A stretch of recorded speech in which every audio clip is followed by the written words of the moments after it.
देखिए, हर चीज़ की शुरुआत शून्य से होती है, तो इस वीडियो की शुरुआत शून्य से करते हैं। सबसे पहले करंट ट्रिप को शून्य करते हैं, उसके बाद हम अगले जो ट्रिप होगा लास्ट रिसेट इसको शून्य करते हैं, फिर इसके बाद सिंस रिफ्यूलिंग को शून्य कर देते हैं। तो सब कुछ हमने शून्य कर दिया। आखिरी शून्य हमने किया क्यों है? नमस्कार, मेरा नाम मानव है, आप देख रहे हैं TV9 नेटवर्क और हम आज करने जा रहे हैं city drive mileage test Hyundai Alcazar का। गाड़ी अपनी चल रही है नोएडा से हुडा सिटी सेंटर गुड़गांव की ओर। और ये देखो जी, इसमें जो टाइम लगने वाला है इसको बंद करो, 1 घंटे 44 मिनट, 11:15 बजे हम पहुंचेंगे। पीक ट्रैफिक आ रहा है, 41 किलोमीटर का सफ़र है। और मुझे आपको डेटा फ़ोन में इसलिए दिखाना पड़ रहा है क्योंकि इसके अंदर वायरलेस एंड्रॉयड ऑटो और एप्पल कारप्ले नहीं है, उसके बारे में कभी बाद में निकालेंगे। लेकिन फ़िलहाल अपन चलते हैं यहाँ से इस यात्रा की तरफ और आपको दिखाते हैं आखिर वो सिनेरियो में कम से कम कितनी माइलेज देगी अल्काज़ार अगर आप ले लेते हैं। बाकी इस गाड़ी के फीचर्स गर्मी में कैसे काम कर रहे हैं, ये गाड़ी ट्रैफिक कंडीशंस में कैसी है चलाने के लिए, मैन्यूवर करने में, बहुत सारी बातें। चलो रास्ते में आपको सब बताऊँगा। मेरे साथ गुड़गांव की ओर आओ, आ जाओ। हमारा मकसद है कि एक रियल वर्ल्ड माइलेज को सामने लेकर आना ड्राइविंग ट्रैफिक कंडीशंस के अंदर, क्योंकि अगर आप मेट्रो सिटी में हैं, नॉन मेट्रो सिटी में भी हैं, आप ऑफिस जा रहे हैं तो इतना ज़्यादा ट्रैफिक मिलता है कि वहाँ पर वो माइलेज नहीं मिल पाती जो कंपनीज क्लेम करती हैं, या फिर बहुत सारे लोग जो हाईवे टेस्ट के दौरान माइलेज देते हैं वो क्लेम करते हैं। यहाँ पर जो माइलेज मिलती है वो असली माइलेज होती है। एक्चुअली में वो पेट्रोल खर्च होने वाला होता है आपकी ज़िंदगी का, क्योंकि डेली आप इन सड़कों पर चलने वाले कहीं घूमने फिरने तो साल में 1-2 बार जाएंगे, 3-4 बार चले जाएंगे, चलिए बहुत खुश नसीब होंगे। तो एनीवेज, गाड़ी चला रहे हैं हम Hyundai की Alcazar। ये 6 सीटर वर्जन है, इसमें पीछे 2 कैप्टन सीट्स हैं और उसके 3rd रो में भी सीटिंग है। सीटिंग कंफर्ट वगैरह के बारे में बात कर लेते हैं आगे चल के। पहले मैं इंजन के बारे में बताऊँ। इसमें 1.5 लीटर का टर्बो पेट्रोल इंजन है जो हम चला रहे हैं, डीजल इंजन भी आता है। जो टर्बो पेट्रोल इंजन है वो 158 bhp पावर, 253 न्यूटन मीटर का टॉर्क निकालता है। और जो ट्रांसमिशन हमारे पास है, ये ट्रांसमिशन है 7 DCT। DCT ट्रांसमिशन चलाने का मज़ा क्या है मैं आपको बता दूं। देखो, एक तो यार इसमें कोई लैग वैग फील नहीं होता, जो गेयर शिफ्टिंग है मज़ेदार होते हैं, अमेजिंग होते हैं, आपको महसूस ही नहीं होगा कब में गेयर चेंज होगी, और 7वीं गियर तक तो मज़ा ही आ जाता है। गाड़ी परफॉर्मेंस बढ़िया रहती है ना। पावर जो है टायरों तक बढ़िया तरीके से पहुंचती है। वो CVT वाला जो रबर बैंड इफेक्ट वगैरह है वो सब चीज़ें नहीं मिलती हैं। एकदम प्रीमियम ट्रांसमिशन माना जाता है। अगर आप ट्रांसमिशन की क्रोनोलॉजी समझें तो सबसे सस्ता ट्रांसमिशन होता है AMT, ऑटोमेटिक मैनुअल ट्रांसमिशन, यानी कि मैनुअल ट्रांसमिशन जिसको ऑटोमेटिक में कन्वर्ट कर दिया हो। उसके बाद आता है CVT या IVT ट्रांसमिशन, उसके बाद आता है अपना DCT, और उसके साथ ही आप खड़ा कर सकते हैं AT टॉर्क कन्वर्टर को भी। मेरी नज़र में मेरे को AT टॉर्क कन्वर्टर से ज़्यादा मज़ा DCT के अंदर आता है। ये जो DCT टेक्नोलॉजी है ये रेसिंग कार्स वगैरह से इवॉल्व हुई है। पहले उन गाड़ियों के अंदर DCT ट्रांसमिशन आते थे, डुअल क्लच ट्रांसमिशन इनको कहा जाता है। तो एक बेसिक स्ट्रक्चर मैंने आपको समझा दिया कि कितना प्रीमियम होता है ये वाला ट्रांसमिशन। और अगर आपको किसी रोज़मर्रा की गाड़ी में ट्रांसमिशन मिल रहा है तो खुश नसीब है आपकी, ये तकनीक आप तक पहुँची है। तो अच्छी टेक्नोलॉजी है, आप इसका इस्तेमाल कर सकते हैं। फिलहाल हम मौजूद है कालिंदी कुंज के जाम में। ये दिल्ली का एक हॉट स्पॉट है। यहाँ पर कुछ भी हो, अगर पूरी दुनिया में छुट्टी होगी तब भी यहाँ पर जाम लगेगा। आप इस सड़क पर जब भी आ जाएंगे यहाँ पे जाम लग रहा होगा। ट्रैफिक जाम के बारे में मैं बात कर रहा हूँ, दिल्ली NCR वाले लोग मेरी बात समझ पाएंगे, ठीक है जी। तो अब अपना है कि अपन लोग यहाँ से अपोलो वगैरह के रास्ते रिंग रोड होते हुए अपन गुड़गांव की ओर पहुँचेंगे। फॉर दैट मैटर इनफैक्ट हम Hyundai के ऑफिस के आसपास ही पहुँचेंगे सीधा वहीं जाकर उनको बता देंगे आपकी गाड़ी है कैसी। तो चलो चलते हैं आगे सफ़र पे, और रास्ते में आपको बताते जाएंगे कि इसके फीचर्स वगैरह कैसे हैं, क्या कुछ काम का है, क्या कुछ काम का नहीं, और माइलेज रन के बारे में बता देंगे।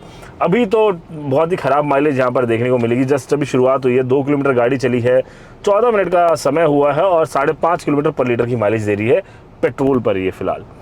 अब देखना ये है कि सफ़र के अंत तक क्या ये अपनी इज्जत बचा पाएगी या नहीं।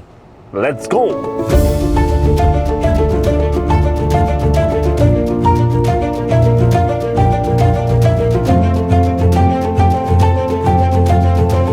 वैसे तो आज हमारा देश चांद के ऊपर पहुंच गया, लेकिन अभी तक हमें कालिंदी कुंज की ट्रैफिक की समस्या का समाधान नहीं मिल पाया है।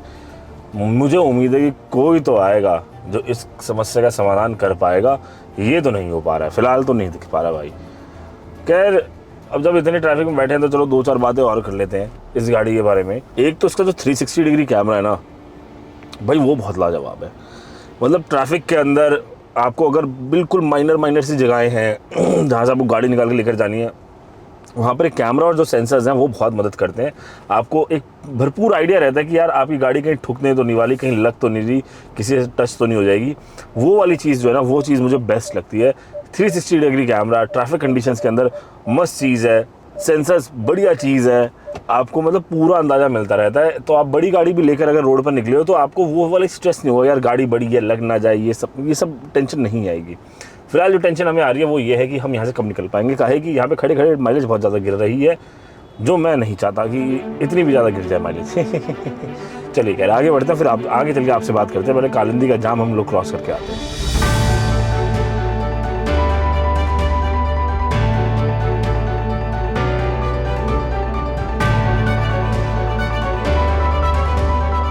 तो दोस्तों डेटा कुछ इस प्रकार आ रहा है कि 9.4 किलोमीटर हम लोग चल चुके हैं और समय लगा है 1 घंटा, जिसमें से शुरू के 5 किलोमीटर चलने में हमें लगे हैं 45 मिनट से भी ज़्यादा, ऑल थैंक्स टू कालिंदी कुंज का ट्रैफिक। और माइलेज इस समय काफ़ी निराशाजनक, यहाँ पर सामने आ रही है 5.4 kmpl but including 45 minutes for 5 kilometre, जिसको बॉम्बे वाले लोग काफ़ी ज़्यादा रिलेट कर पाएंगे क्योंकि उनका डेली का है, हमारा भी डेली का है बट हमारा उतनी ही दूर रहता है, बाकी ज़्यादा नहीं रहता। थैंकफुली दिल्ली का ट्रैफिक आज थोड़ा सा ठीक ठाक लग रहा है। कालिंदी कुंज के बाहर जब से निकले तब से माहौल ठीक है, और बोलते ही मेरे ये नज़र लग गई, ये देखो नेहरू प्लेस में सामने ट्रैफिक मिल गया। एनीवेज नेहरू प्लेस में मिलते हैं बहुत सारे टेक्निकल आइटम्स। तो टेक्नोलॉजी की बात करते हैं हम अल्काज़ार के अंदर। देखो जी, Hyundai की बेस्ट चीज़ क्या है, Hyundai की टेक्नोलॉजी बड़ी रोबस्ट होती है, खास करके इनका एडास, वो मुझे बहुत ज़्यादा पसंद है। इस गाड़ी के अंदर लेवल 2 एडास आता है। लेवल 2 एडास में आपको इसके ऊपर एक काम करके भी दिखाऊंगा कि कैसे ट्रैफिक कंडीशन में लेवल 2 एडास फायदेमंद है, क्योंकि इसके अंदर ना स्टॉप एंड गो फंक्शन के साथ एडाप्टिव क्रूज कंट्रोल है। अब जैसे मान लो आप ट्रैफिक कंडीशन में फंसे हुए हो, मैं यहाँ से बटन दबा देता हूँ, है ना, अब मैंने 30 kmpl पे kmph की स्पीड पर फिक्स कर दिया एडास को। अब मेरे पैर फ्री हैं, मैं खाली स्टीयरिंग मैनेज कर रहा हूँ, गाड़ी अपने आप सामने वाली गाड़ी को जज करके ब्रेक लगा रही है और चलेगी। स्टॉप एंड गो बिल्कुल रुक जाएगी, फिर दोबारा चल जाएगी। तो क्या है कि वो टीडीएस काम जो है ना, बार बार ब्रेक एक्सीलेटर, हालांकि क्लच तो इसमें है नहीं बट वो वाला भी हमने हटा दिया मामला। अब आप ये देखो, आगे वाली गाड़ी जैसे जैसे मूव कर रही है, ये गाड़ी उस हिसाब से अपनी स्पीड बनाती रहेगी। अब यहाँ देख रहे हैं ऊपर 34 km/h की स्पीड पर मैंने इसको सेट कर रखा है। मैं इसको चाहूँ तो ज़्यादा भी कर सकता हूँ, यहाँ से मैं इसकी स्पीड बढ़ा देता हूँ ताकि जब भी सड़क खाली होगी तो गाड़ी अपने आप स्पीड पकड़ेगी। और अब ये देखो सिंगल कट में दिखा रहा हूँ, मेरे पैर बिल्कुल फ्री हैं और ये ट्रैफिक के अंदर इस तरह से एडास लेवल 2 जो है और वो मददगार साबित हो जाता है। सो तकनीक का पहला इस्तेमाल तो अपना हो गया ये। तकनीक का दूसरा इस्तेमाल मैं आपको बता देता हूँ। इस गाड़ी के अंदर ना 360 डिग्री कैमरा, तो उसके बाद ब्लाइंड स्पॉट मॉनिटर आता है। और पहले मैंने हमेशा ना ब्लाइंड स्पॉट मॉनिटर को एक गिमिकी फीचर माना था, लेकिन आज मैं तहे दिल से माफ़ी मांगता हूँ सारे समाज से, क्योंकि इस तरह की कंडीशन में जहाँ बम्पर टू बम्पर ट्रैफिक है ना, उस कंडीशन के अंदर ब्लाइंड स्पॉट मॉनिटर बड़ी काम की चीज़ है। कैसे काम की चीज़ है, अभी आपको मैं उसका नमूना दिखाता हूँ। अब जैसे मान लो मेरे को लेन चेंज करनी है, काफ़ी नज़दीकी है, कट है, ब्लाइंड स्पॉट्स बन रहे हैं, पता नहीं लग रहा पीछे कोई आ रहा है कि नहीं आ रहा, मैं जैसे इंडिकेटर दूंगा तो अब यहाँ पे मेरे स्क्रीन में कैमरा ऑन हो गया। अब मैं खाली इस कैमरे की मदद से ना आपको पूरी गाड़ी टर्न करके दिखाता हूँ। ये देखो, अब मुझे पूरा अंदाजा लग रहा है ये पीछे सेल्टॉस है, कितनी दूर है, कहाँ से आ रही है, और मुझे मिरर में देखने की भी ज़रूरत नहीं पड़ेगी। बट मैं एडवाइस करूँगा कि आप मिरर में ज़रूर देखिएगा, लेकिन यहाँ देखो आप आराम से आप यहाँ पे लेन स्विच कर सकते हो।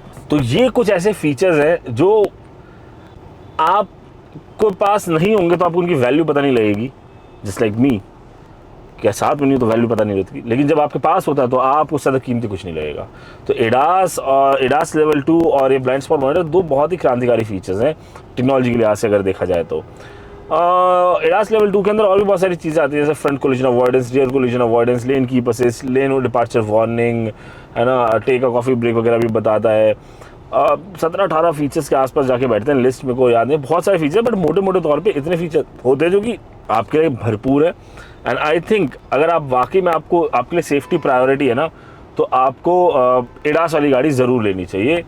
काफ़ी अच्छी चीज़ है ये, अगर हम उसका मिसयूज़ ना करें तो। एनीवेज, अब हम नेहरू प्लेस क्रॉस कर रहे हैं, टेक्नोलॉजी के बारे में हमने बात कर ली है, आगे चलते हैं और बातचीत करेंगे। फिलहाल मैंने आपको बता दिया था हम लगभग 5.5 kmpl की माइलेज में हैं, और मुझे उम्मीद है कि by the end of this run mileage थोड़ी इंप्रूव हो जाएगी। मिलते हैं आपसे थोड़ी सी देर में आगे फिर से, ओके।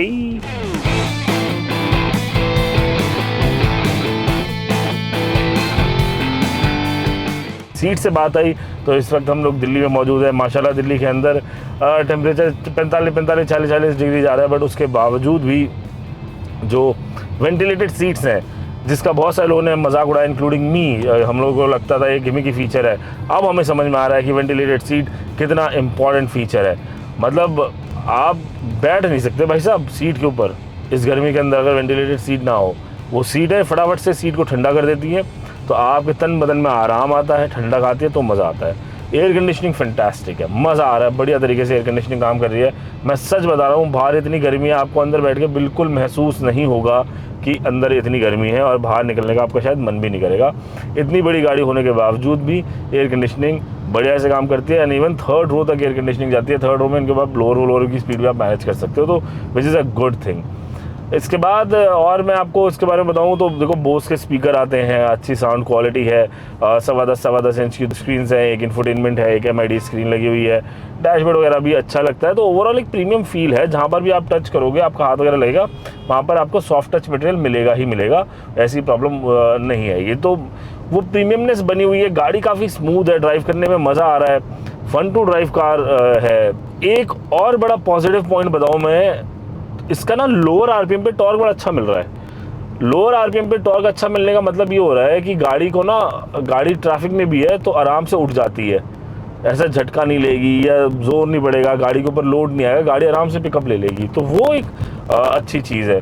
अगर आप हाई स्पीड की भी बात करें तो आप 100-120 की स्पीड पर भी अगर कहीं जा रहे हो जहाँ पे स्पीड लिमिट हो, वैसी मैं एक लॉन्ग ड्राइव पे गया था हाईवे पर, तो वहाँ मैंने चेक किया था, और गाड़ी स्टेबल रहती है, कंट्रोल बना रहेगा आपका गाड़ी के ऊपर, गाड़ी के आपके हाथ से ना गाड़ी का कंट्रोल जाएगा नहीं, तो वो एक पॉजिटिव पॉइंट है। आप कहोगे मानो भैया सारे पॉजिटिव बता रहे, कुछ नेगेटिव बताओ। एक्चुअली मैं बताऊं आपको, इस गाड़ी में कुछ खास नेगेटिव है नहीं। मुझे समझ आता है कि ज़्यादा लोग इस गाड़ी को प्रेफर क्यों नहीं करते।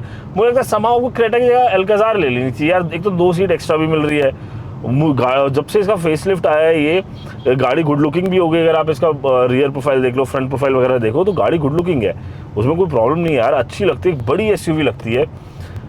पता नहीं क्यों नहीं लेते, और कोई नेगेटिविटी है ही नहीं इस गाड़ी के अंदर। अगर आपको कुछ नेगेटिव पॉइंट लगता है तो आप कमेंट करके मुझे ज़रूर बताना कि मानो यार ये नेगेटिव पॉइंट है, इसकी वजह से ना अपन लोग प्रेफर नहीं करते। मेरे से अगर आप पूछोगे कि भाई आप क्रेटा लोगे या सेल्टॉस लोगे या अल्काज़ार लोगे, या एनीवेज कोई भी मिड साइज SUV लोगे या फिर कॉम्पैक्ट SUV लोगे, या फिर आप अल्काज़ार लेना प्रेफर करोगे, मैं अल्काज़ार बोलूँगा। मैं सच्ची में बता रहा हूँ, मैं आपको अनबायस्ड ओपिनियन है ये, मैं अल्काज़ार बोलूँगा।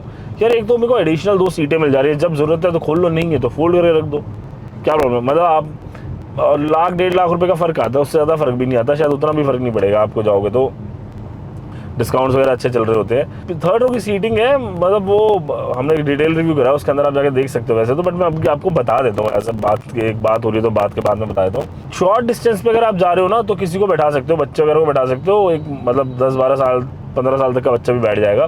कोई बड़ा आदमी भी होगा जो थोड़ा पतला होगा, मेरी तरह नहीं, जो थोड़ा बहुत पतला होगा, वो आराम से बैठ के चला जाएगा, उसमें प्रॉब्लम उसको नहीं आएगी। तो हाँ, बहुत ज़्यादा कोई बड़ा बल्कि आदमी है तो वो शायद हो सकता है कि वो कंफर्टेबली ना बैठे, बट शॉर्ट डिस्टेंस आप कवर कर ही सकते हो। बाकी ओवरऑल सब कुछ ही बढ़िया है यार, इस गाड़ी के अंदर कुछ लगता ही नहीं, क्या कमी बताऊँ यार मैं इस गाड़ी की। माइलेज एक कमी हो सकती है, बट अभी तो वो ठीक ठाक सी चल रही है। अब एक काम करते हैं, एंड में ही मिलो अब आप सीधा, ठीक है, क्योंकि मोर और लेस हमने काफ़ी ज़्यादा दिल्ली का पार्ट अब कवर कर दिया है। अब हम ऑलमोस्ट गुड़गांव एंटर कर जाएंगे थोड़ी सी देर में। फिर अब आपको हम चलो मैं थोड़े से दूर जाके एक बार ये और थोड़ी बातचीत करते हैं, उसके बाद फिर सीधा आपको गुड़गांव में मिलते हैं कि आखिर इसकी माइलेज कितनी निकली। काफ़ी सरप्राइज़ होने वाले हो आप भी और मैं भी। चलो मिलते हैं।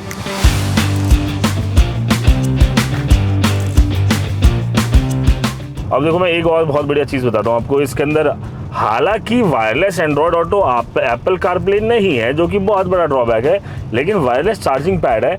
इतनी गर्मी में भी ये फ़ोन आराम से चार्ज हो रहा है, उतना हीट नहीं हो रहा है, उतना क्या ना बराबर हीट हो रहा है। ये काफ़ी देर से मैंने इसको यहाँ पर ना चार्ज पर लगा रखा है। यहाँ पर आपको C टाइप का हालांकि चार्जिंग पोर्ट भी मिल जाता है, 12 वोल्ट का सॉकेट लगाने के लिए भी मिल जाएगा, USB पोर्ट भी मिल जाएगा wired Android auto Apple CarPlay के लिए। बट स्टिल आप देखो, ये छोटी छोटी चीज़ें होती हैं जो डिफरेंस क्रिएट करती हैं। उसके बाद ये पूरा सेंटर कंसोल है, ये भी देखो आप बहुत ज़्यादा प्रीमियम है। यहाँ से आप ड्राइव मोड वगैरह चेंज कर सकते हो, ट्रैक्शन कंट्रोल वगैरह चेंज कर सकते हो।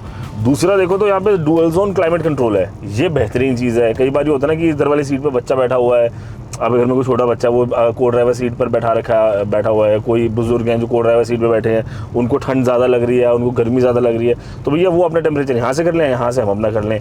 तो ये पॉजिटिव चीज़ है कि डुअल जोन क्लाइमेट कंट्रोल मिल गया। नेगेटिव क्या है कि HVAC कंट्रोल ये सारा टच में नहीं बनता है, नहीं चाहिए सारा टच में। बटन लगाओ, देसी बनाओ गाड़ी को, नहीं चाहिए इतना विदेशी माल है। तो ये सब चीज़ें करो। उसके बाद AC वेंट वगैरह ये सब सही है, बाकी कोई दिक्कत ऐसा है नहीं। सेंट्रल कंसोल वगैरह यहाँ से आपको ठंडी ठंडी सीटें चाहिए तो इधर से आपको ठंडी सीट मिल जाती है। जैसे ऐसी बटन दबाता हूँ मैं तो मैं वेंटिलेटेड सीट जिसका हम लोग जिक्र कर रहे थे वो यहाँ वाले बटन से आपको वेंटिलेटेड सीट्स मिल जाएंगी।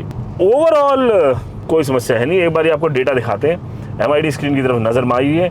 हम लोग गुड़गांव की पावन धरती की ओर एंटर कर रहे हैं। फिलहाल 23.8 किलोमीटर का सफ़र हो चुका है। 1.5 घंटे का समय हमने बिता दिया है।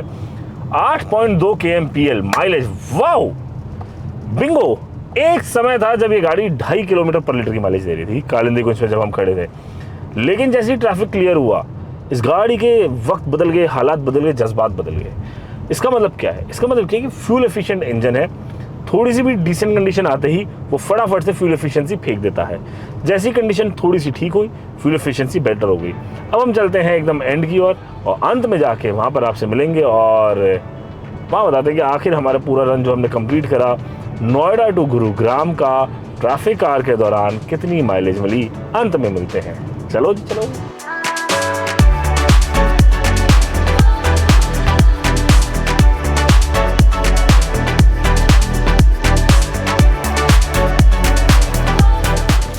जी तो ये सफ़र यहीं ख़त्म होता है, लेकिन उतरने से पहले मैं आपको डेटा दिखा देना चाहता हूँ। यहाँ आ जाओ।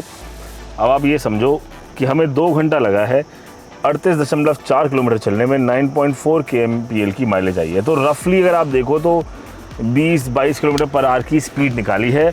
उस हिसाब से 9.5 की माइलेज एक अच्छी माइलेज है। DCT ट्रांसमिशन के साथ इस लेवल के ट्रैफिक के अंदर मुझे नहीं लगता कि ख़राब माइलेज है। मेरे को मौका मिला इसको हाईवे पर भी ले जाने का। हाईवे पर जाओगे तो 17 से 18 किलोमीटर पर लीटर की माइलेज दे देती है। और जैसे आपने देखा था कि हम 4 किलोमीटर 45 मिनट में चले थे, अगर उस तरह की सिचुएशन ना हो तो ये माइलेज और शायद 13-14 के बीच में आ जाएगी सिटी में, which is very good for this size of car. और DCT ट्रांसमिशन के साथ 7 स्पीड। तो कुल मिला के बात ये है कि अल्काज़ार एक बढ़िया ऑप्शन है अगर आपके पास थोड़ा सा भी बजट ठीक ठाक सा बन रहा है। अगर आप मान लो किसी कॉम्पैक्ट SUV के टॉप एंड की तरफ जा रहे हो ना, तो आई थिंक वहाँ पर आपको अल्काज़ार का टॉप एंड भी मिल जाएगा और आप उसको बिल्कुल लेना। मेरी तरफ से 100% ये एक बाय ऑप्शन है। आपकी क्या राय है? आप अल्काज़ार के बारे में क्या सोचते हैं? कमेंट कर ज़रूर बताइएगा। और आपको क्या लगता है कि क्यों ज़्यादा लोग इसको पसंद नहीं कर रहे हैं? ये कमी भी बताओ इसकी मेरे को, ठीक है? कमेंट करो, वीडियो को लाइक करो, चैनल को जरूर सब्सक्राइब करो। जब भी गाड़ी चलाओ सीट बेल्ट जरूर लगाना, एक अच्छे मानव बनना। तो जय हिंद कहना।